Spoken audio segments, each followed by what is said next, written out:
خوږو عزیزانو السلام علیکم. زه ډاکټر یعقوب رضا مومند یم د عمومي داخلي او د زړه امراضو متخصص بیا ستاسې په حضور کې. نن غواړم چې د سردردۍ په هکله بیا له تاسو سره خپل معلومات شریک کړم. په سر کې د ناڅاپي ډز یا فایر درد یا حمله sudden shooting pain in the head. دریمه برخه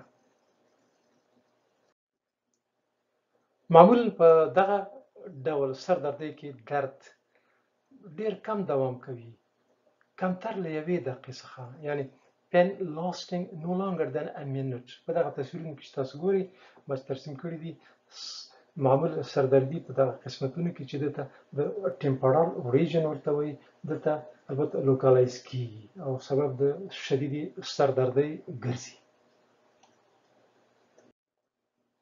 په دغه تصویرونو کې تاسو ګورئ عزیزانو چې دوه مهم مرضونه دي چې دا باید یا رد شي یا تشخیص شي مخکې له دې نه چې تاسو مریض ته دوا ورکړئ.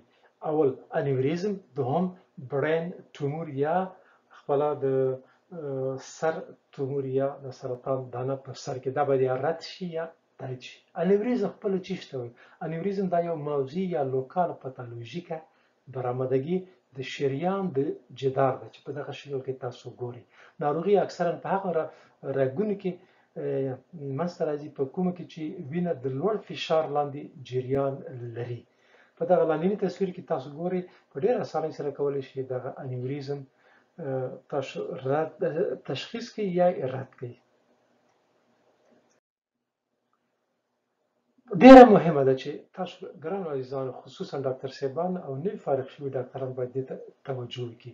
په دا کله چې مریض ته سردردي پیدا کیږي د sudden shooting head pain یا د ناڅاپي ډز سردردي ورته په سر کې پیدا کیږي، په دې صورت کې باید یا تاسو انیوریزم رد کړئ او یا د برین تومور یا د دماغ دانه یا سرطان چې دا نن سبا په ډېره اسانۍ سره دغه کیږي، تشخیص کیږي د نورو مرضونو سره چې البته د ام آر آی په واسطه باندې مګنیټیک ریزونانس ایمیجنګ په واسطه باندې په اسانۍ سره دا ډېر ښه تشخیصیږي. دا تاسو ګورئ چې دغه رګونه دي، په دغه رګ کې معمولا دا یو انیوریزم تشکیل شوی دی، یعنی شکل د خلطې یا د کیسې یا د پکوړې نیولې چې دا هر لحظه کې کېدای شي له منځه لاړ شي یا وچ وي او یا ډېر لوړ شي، بیا سبب د سردردۍ کېږي. دا معمولا د دماغ په پردو باندې په دماغ باندې فشار راولي، ځکه دماغ چې دی حجم یې ثابت دی، دا نه لویږي، ځکه دماغ چې دی په یو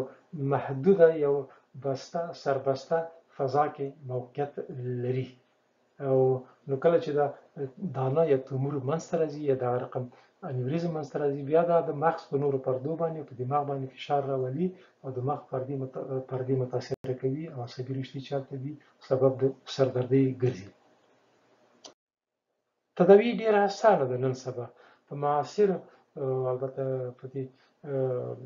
په معاصر طبابت کې دا د ګاما نایف په واسطه یا چې د ګاما چاقو ته وایي، دا معمولا د ګاما وړانګې دي.